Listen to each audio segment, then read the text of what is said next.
Hi friends, this is Pradeep Devasari. Welcome to our channel. Friends, ఇప్పుడు మనతో పాటు సోషల్ యాక్టివిస్ట్ గా మన సంధ్య రెడ్డి గారు ఉన్నారు. మదర్ ఫౌండేషన్ దగ్గర నుంచి వచ్చారు అండ్ చిన్న పిల్లల దగ్గర నుంచి ఆడవాళ్ళకి ఎలాంటి కష్టం వచ్చినా కూడా సంధ్య రెడ్డి గారు ఎదురుగా నిలబడుతున్నారు.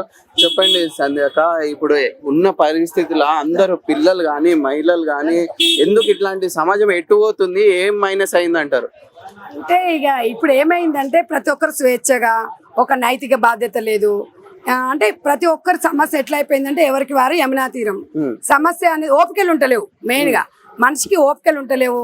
ఆ బిజీ లైఫ్ లో క్షణికావేశంలో ఇప్పుడు ప్రేమలు, పెళ్లిళ్ళు, హత్యలు, మర్డర్లు, ఓదిక్ అయిపోతే భర్త చనిపోయినాక అత్తమాపలతో ఒక ప్రాబ్లం అని, ఆడపిల్లలు, ఇవన్నీ సమస్యల మీద ఇలా మనం ఒక్కరమే కాదు, ఎప్పటి నుంచి అనాథ కాలం నుంచి వస్తున్నాయి.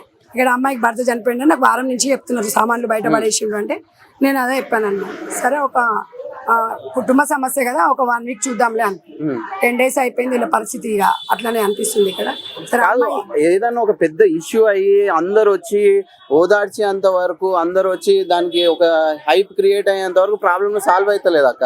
ఎందుకు, దానికి ఏం కారణం అంటారు? చెప్తున్నా కదా, మెయిన్ ఓపిక లేక, ఓపిక లేవు, వినే అంత శక్తి లేదు ఈ బిజీ టైంలో. మొత్తం ఒక ఈగోలు.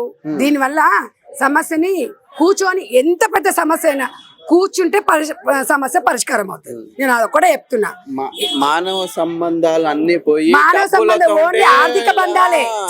ఇప్పుడు మానవ సంబంధం లేదు, రిలేషన్ లేదు, తమ్ముడు లేడు, అక్క లేడు, చెల్లె లేదు, మొగలు లేడు, పెండం లేదు, అసలు ఒకరికి లేదు. మానవ సంబంధాలు ఎప్పుడు అంతరించిపోయినాయి. ఆర్థిక బంధాలే. డబ్బు, పైసమే పరమాత్మ. డబ్బు, తాగుడు, డ్రగ్స్, ఇవన్నిటికి మొన్న మీరు పోయినరు. ఆ డ్రగ్స్ అవన్నీ వల్ల పాపం చిన్న పిల్లలు అపం శుభం తెలియని వాళ్ళు అసలు ఎందుకు అట్లా సమాజం మారుతుంది? సమాజం మారుతుందంటే నేను చెప్పినాను కదా నాన్న, ఉమ్మడి కుటుంబాలు లేకపోవడము, ఒక కుటుంబం విలువ తెలియకపోవడం. కుటుంబ విలువలు ఎప్పుడు తెలిసే? ఒక ఉమ్మడి కుటుంబం ఉంటేనే ఒక విలువ తెలుస్తుంది. పెళ్లి కాగానే డివైడ్ అయిపోవాలనేది, ఎంజాయ్ చేయాలి, ఇద్దరమే ఉండాలి, ఎవరు ఉండొద్దు అనేది. ఉమ్మడి కుటుంబాలు లేకపోవడం వల్ల అసలు ఒకరికొకరు తెలియకపోవడం, పిల్లలు కొంచెం చిన్న పిల్లలు కాగానే హాస్టల్లో వేయడము, వాళ్ళ కుటుంబ నేపథ్యం తెలియకపోవడము, ఈ సోషల్ మీడియా ప్రభావము, ఒకరిని ఒకరు చెడు స్నేహాలు, ఇవాళ అన్ని దేన్ని ఎవరు మనం బేస్ చేయలేము. ఇది కారణం అని దీని కారణం అని చెప్పలేము. అలా జరుగుతుంది. ఇట్లా సమస్యలు వచ్చినప్పుడు మాట్లాడుకుంటున్నాం అంతే. ఇవన్నీ రావడం వల్ల డెఫినెట్ గా సోషల్ మీడియా ప్రభావం అనేది సమాజం మీద చాలా పడుతుంది. అది ఏది కావాలన్నా అరచేతిలో స్వర్గం ఉన్నట్టే ఉంది ఇది ఇప్పుడు. ఇక చదువు లేదు, సంధ్యలు లేవు, ఏముంది 10th క్లాసు, ఇంటర్మీడియట్, ఇక ఇవన్నీ జరిగిపోతూనే ఉన్నాయి. ఇంటర్మీడియట్ లవ్ అంటారు, 3 నెలలకే ప్రేమిస్తారు, పెళ్లి చేసుకుంటారు, తర్వాత ఇట్లా అన్నాడు వాడనే చావాలి, ఈయన చేతలు ఈవనే చావాలి, లేదంటే ఆత్మహత్య చేసుకోవాలి, ఇద్దరు పిల్లలు మనం ముక్కు పల్లె. అంటే ఇవన్నీ ఏదున్నా క్షణికావేశం. ఇంకోటి అక్క, ఇప్పుడు ఉన్న దాంట్లో అమ్మాయిలు విక్టిమ్ లాగా కాకుండా ఇప్పుడు అమ్మాయిల తరఫు నుంచి అబ్బాయిలకే ఇబ్బంది అయ్యే విధంగా కూడా తయారైంది సమాజం. నేను ఏం చెప్పినమ్మా, 2 వైపులో ఉంది. ఇప్పుడు ముందు ఎట్లుంటుంది సంధ్యక్క ఏం చెప్తుంది అంటే, న్యాయం ఎట్టుంటే అటే మాట్లాడుతుంది. మనం వీళ్ళు అది వాళ్ళని కాదు, అమ్మాయిలకు ఓపిక ఉండాలి, అబ్బాయిలకు ఉండాలి. ఇప్పుడు ఎవరినన్నా ఎవరికి ఇప్పుడు కోడి ముందా గుడ్డు ముందా అంటే మనం ఏం చెప్పలేము.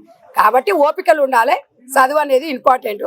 చదువుకున్న వాళ్ళు కూడా అట్నే తయారయ్యారు. కాబట్టి కొంచెం చదివిన కొంతమంది ఉన్నారు అట్లా. చదువు అన్నిటికీ కారణం. ఏదైనా కూర్చొని సమస్య పరిష్కరించుకుంటే ఏం లేదు. వాళ్ళ అత్తగారు కూడా చెప్పారు, న్యాయం చేస్తాము, అమ్మాయిని మేము అన్యాయం చేయమని చెప్పింది. సో మేము కూడా వెళ్ళిపోతున్నాం.